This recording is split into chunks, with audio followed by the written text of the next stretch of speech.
Hey everybody. Hey guys. Today is Thursday. It's another gorgeously rainy and cold day in Ohio this spring. What is episode 7? This is our seventh episode. Yes. Yeah, so. And I did a teaser this week about what we're going to talk about. Got some questions on it too. So what? I feel like we're good because we always show the positive. Intro. Welcome back to For the Love of Real Estate. There we go. All right. But we usually only show the positive stuff. Yeah. And this one was not essentially a positive for us, a positive for the buyer, of course. Right. It worked out for somebody. It worked out for somebody, yes. But I want to dive into kind of what made buying a condo downtown go sideways. Big stinking dud. Yeah. No. So we had high expectations. We looked at this place back in... This was like summer of last year. So July of 24. So everything was going on downtown, a ton of hustle and bustle. We were like, this is going to be so cool if we can get a property down here that we can Airbnb. And our original intent was... Well, we had your idea. So we had this amazing row house in downtown Toledo. Yeah. And we were thinking...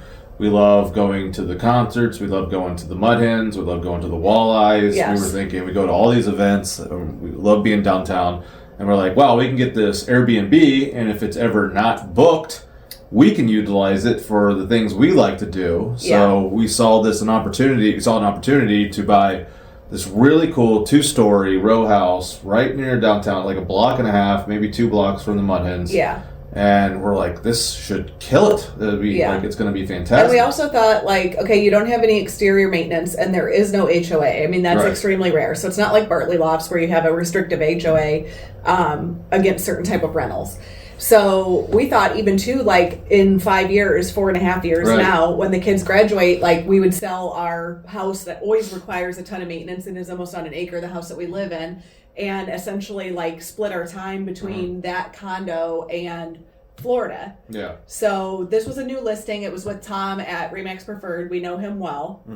Would consider him a friend for sure. So we were like, hey. I don't know if he'll consider us a friend, but we consider him a friend. Yes, he would. I'm kidding. Why? Because he has to drive you home downtown. Well, I mean, he's a great DD for me.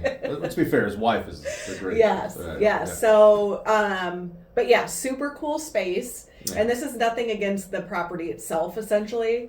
But not the individual place itself, but the people around us. By that time, we had... Okay, so we got our first Airbnb May of 21. So by July of 24, we had over 3 years of experience on Airbnb with all of our properties being successful. Yeah. Keep in mind, most of the properties that we buy are $100,000-ish at the most, and usually they're value add. Typically, they value more, but they have a yard, they have a fence. Yeah. They're 3-bedroom, 1-bath, or 2-bedroom, 1-bath, and there's a lot are in the suburbs or surrounding area of Greater Toledo. Yeah. Or conveniently placed near access to the interstate. Yeah. This was just a downtown opportunity, and and we paid three times what we would. Yeah. So usually we're used to that $100K price point and adding a lot of work to properties, right? We never really buy anything that's totally done for the most part. That's rare. We have, but it's rare. So this was listed at $285 with Tom, and the showings were all booked up. We had to hustle and get in there. It wasn't it the day we were leaving for Florida and we went the morning before we were flying out or something? No idea. We had to get our shit together really fast. Yes. And so basically, we wanted to offer lists, but we figured that it would potentially go over. We should have known from the beginning that this was a disaster, but... So it was, even at that list price, it was kind of on the higher end of the comparable sold downtown properties that were similar.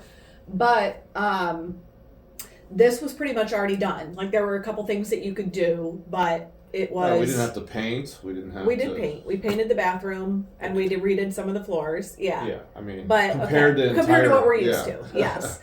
So we ended up having to write significantly over list because the seller did not want to accept a list price offer and pull off the market right away when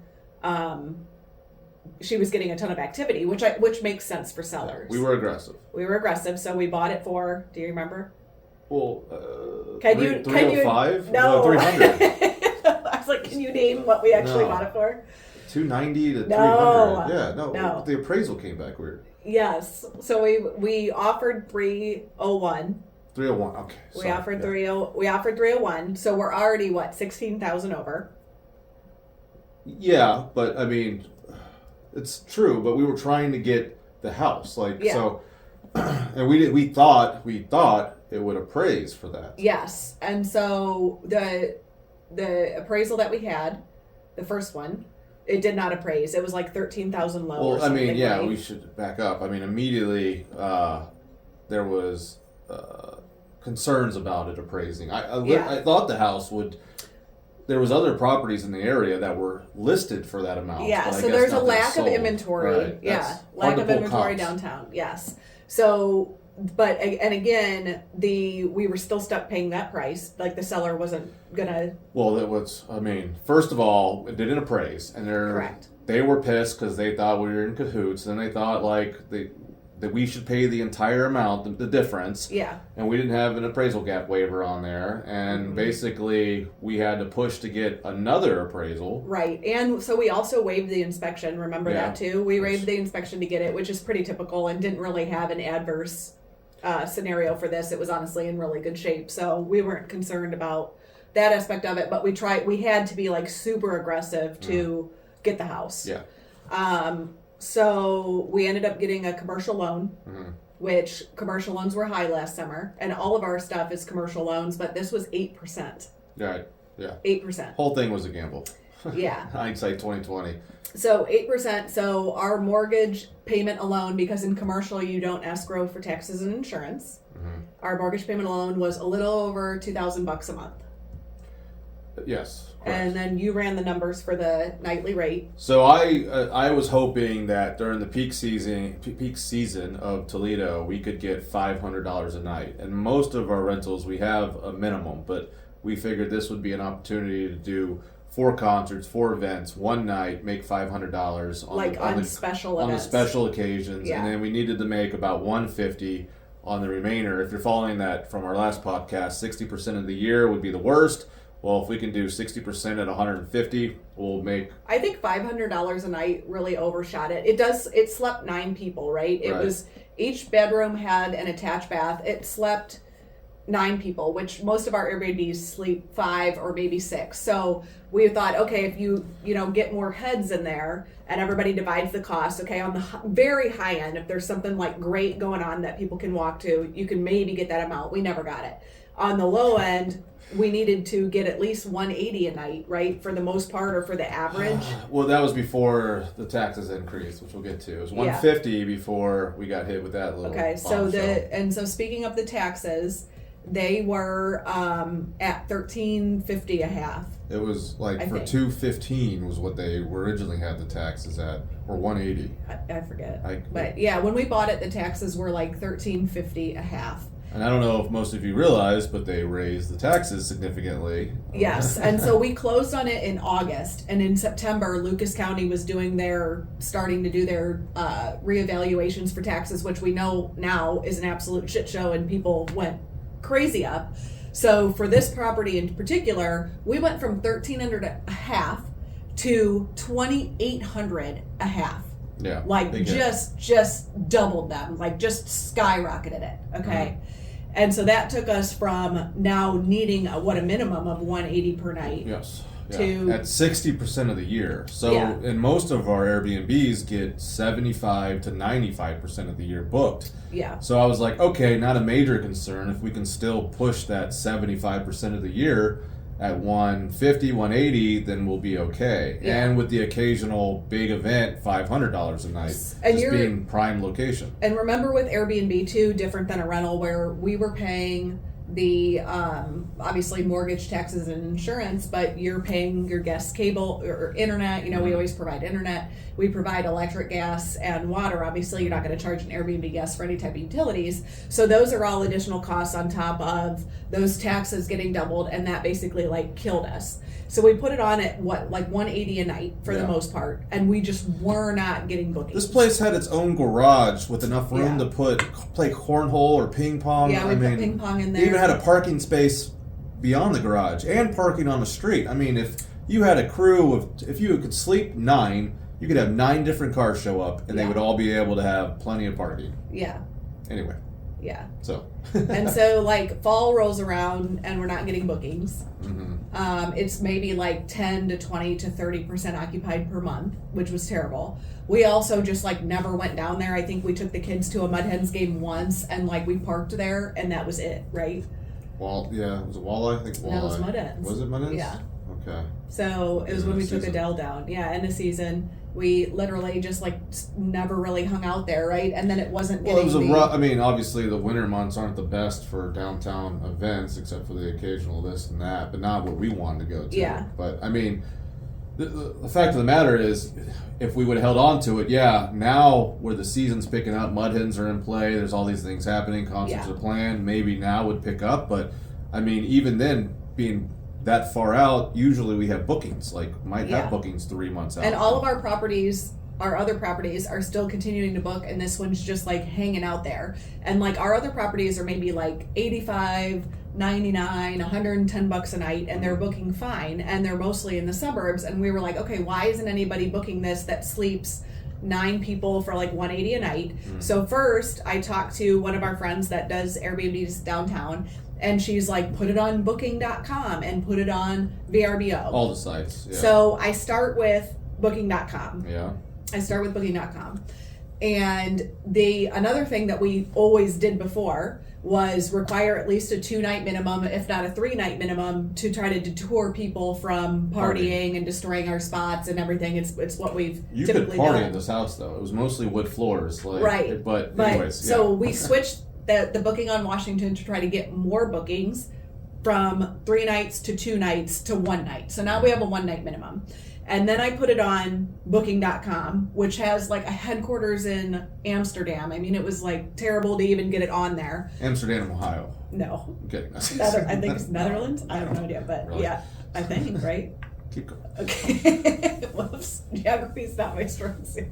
I don't, actually. I think so. Netherlands? I don't know. We're going to cut this. But yeah, so it was like very hard with booking.com customer service in comparison to Airbnb. And basically what I didn't know, we have it set for Airbnb to only allow guests that have really good track records. And right, well, you can see their track record. So totally. They can only book if they have a good track record, and then you can actually go in and see their track record. So yeah. Booking.com is basically anybody that has a pulse and a credit card can book. It's like a hotel. It's basically like a hotel platform. You have a pulse, you enter your credit card information, it goes through, you book. So our first Booking.com guest, not Airbnb guest, stays Saturday night. Sunday morning, I get a call from the next door neighbor who I never even gave my number to. He looked it up online. And he's just like very upset and irate because he said that they partied all night and they were noisy and this, that, and the other. And so I'm like, okay, so we send our cleaning people over in the morning, obviously to turn it, just like we always do. And it's destroyed. And we had like all new stuff in there. Yeah, at first we thought he was just complaining as a typical neighbor will complain, but yeah. He really wasn't. I never saw it, but yeah, the cleaner told you that it was just a disaster. So I had to pay for the extra time for the cleaner.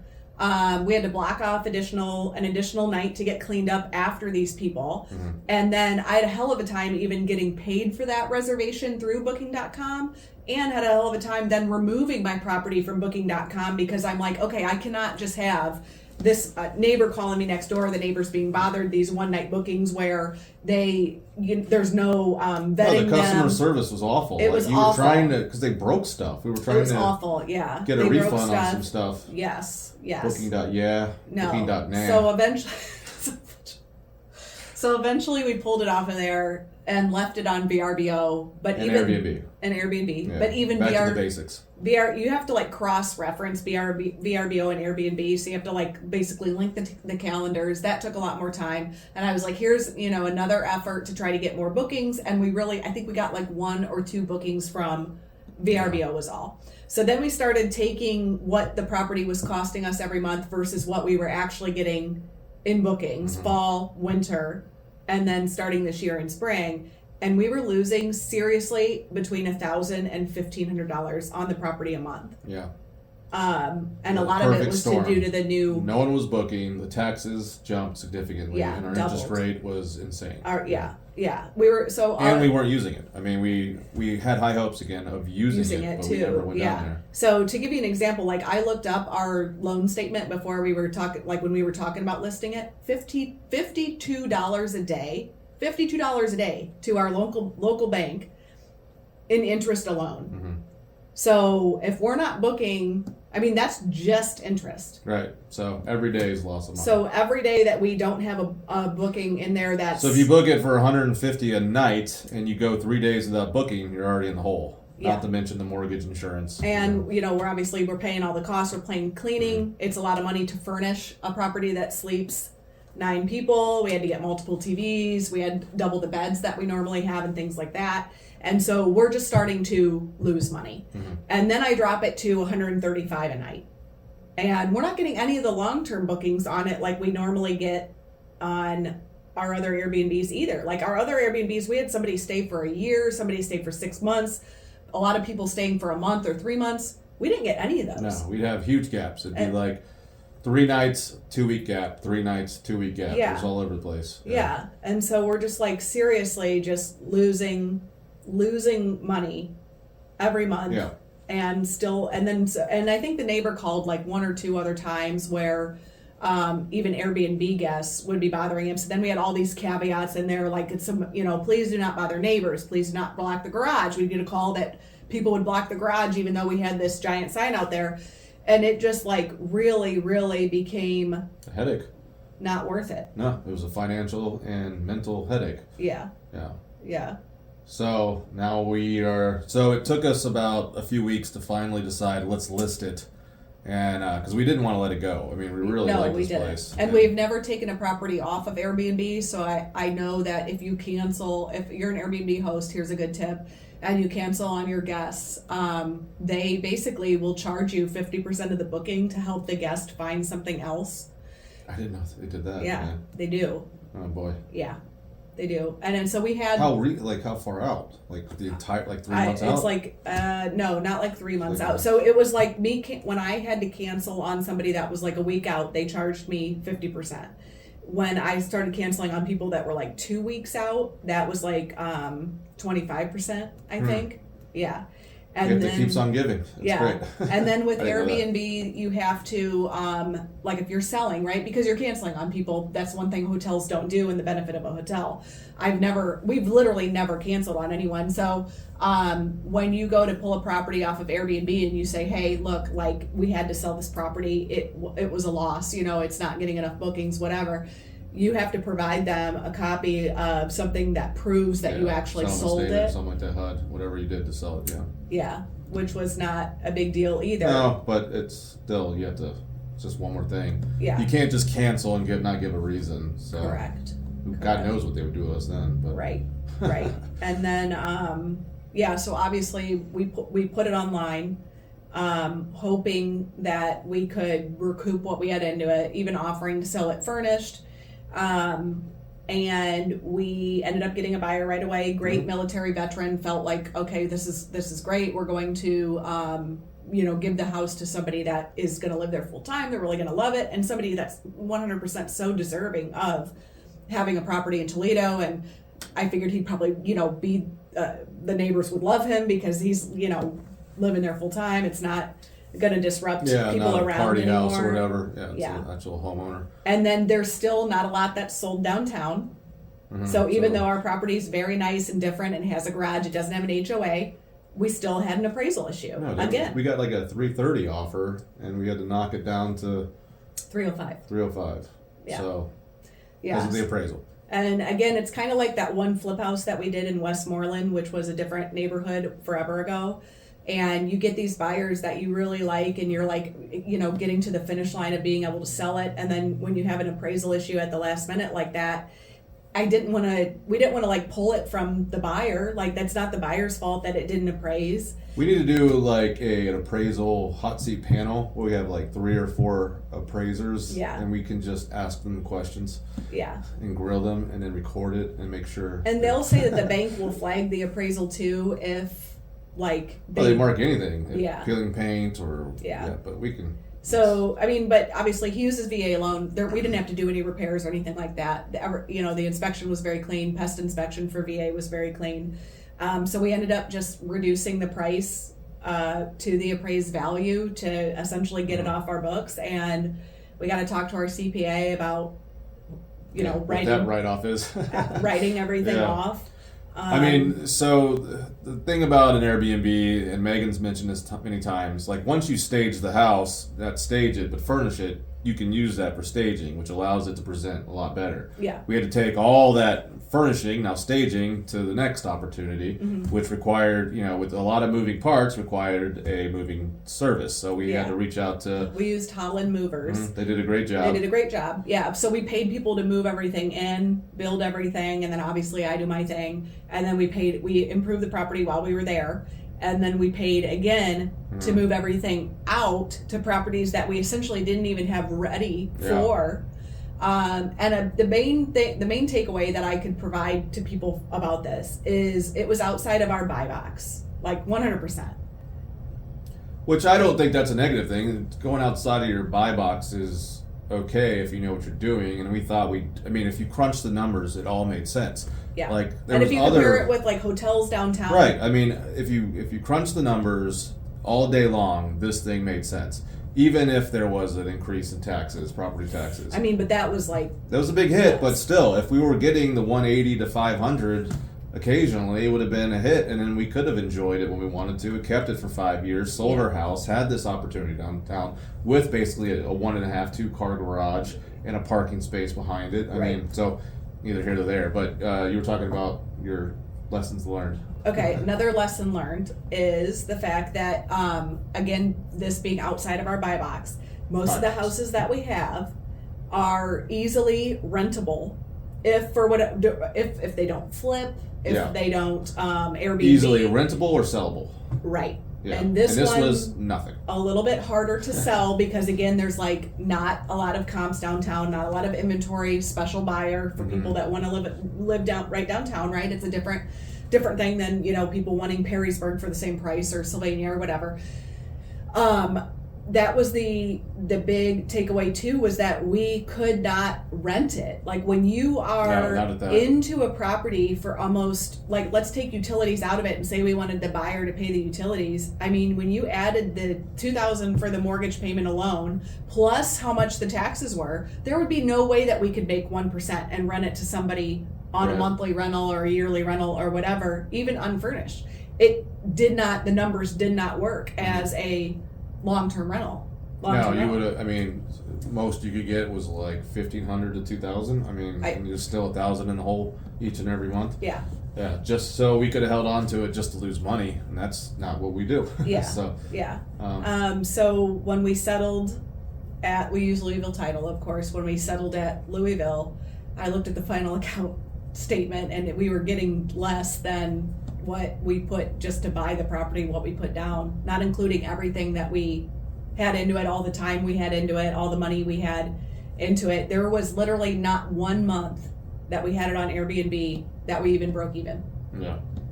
So I think the lesson learned here is ultimately, if you're looking to dive into Airbnb, the suburbs or conveniently located Toledo adjacent is your best opportunity.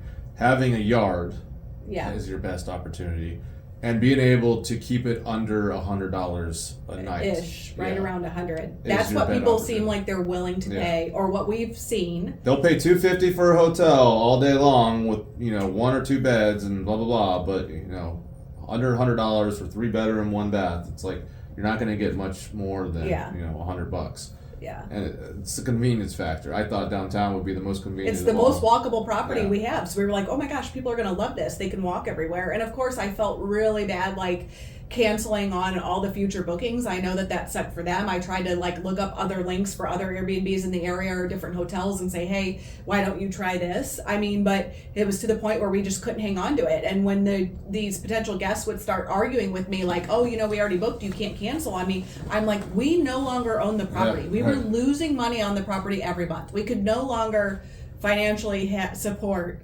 continuing to pay $52 a month in interest simply because you had a booking for $135 a night. $135 a night for a property that was newly renovated, downtown, walkable to everything, and slept 9 people. Like, it still and just boggles. And your own parking, covered, secure parking. It just boggles my brain. Yeah. Boggles my brain. But lesson learned. That's what's important here. Congratulations to the new buyer. I would say we do know people that own properties downtown, and I think they're successful because, again, they keep it at a low price, and it's more of a loft style. So it's just the bigger stuff, unless maybe it's an event hall. I don't know. It just doesn't work in this area because you have a lot of people that are here for work or snowbirding or traveling, passing through. Yeah. And they don't want to spend that big dollar. It just seems like they want something more residential. Right. So something convenient for everybody. But this was convenient for everybody. But yeah. And so we love Airbnb. We're happy that it sold quickly. Mm-hmm. We're happy that we got out from under it. We're happy for the buyer. All that is great. So if you're thinking about it or you're in it and you're struggling, just cut your losses. Get rid of it. It's not worth the headache. That's literally, was that our first, like, essentially a loss, like a bad investment, like where we were negative? I mean, some of them would have been if we would have sold, but we held on to them. I mean, the house almost imploding because of the water damage, the house on fire, the few other issues we had there. But that wasn't a loser investment. No, that was because of essentially tenant damage. Tenant nature. Yeah, tenant danger. Yeah, so, neglectful tenants. Yeah, so we had to hang on to them for the long term to get right side up. Yeah. And I mean, we're still like active in the market. But we want to keep buying properties. Even the ones, if it did have that issue, we sold it, made a profit. Yeah, this was a loss. It was basically a loss leader when we bought it. It was a loss leader when we owned it. It was a loss when we sold it, and it was a loss, I think, spiritually too. Yeah, I really liked that house. We did, totally. We did like it. Very cool house, but it is what maybe it is. 5 years down the road, I don't know, but. Yeah, just make sure you have all your ducks in a row. I mean, even as like a realtor who's in the marketplace all the time, I did not realize that the taxes were going to jump that high. Nobody anticipates doubling the taxes. I think we should know. We didn't know. Everyone warned us about it, but I didn't think it would jump. We know that they were doing their tricentennial update, but it was never like that crazy. Yeah, I didn't think it would jump that much. Yeah. And our other properties jumped, but not a lot, not like that, right? That was the worst one. So, lessons learned. Hopefully this helps some people if they're considering. Again, and feel free if you are looking to buy something. First of all, we'll help you buy it. But if you want that advice, give us a ring. We're happy to share our thoughts. And with all that being said, this is a shorter one. How long has this one been? Still long. Still long. Yeah. Oh boy. Okay. Well, with that, we'll end with For the Love of Real Estate. Thanks, guys. See you next time.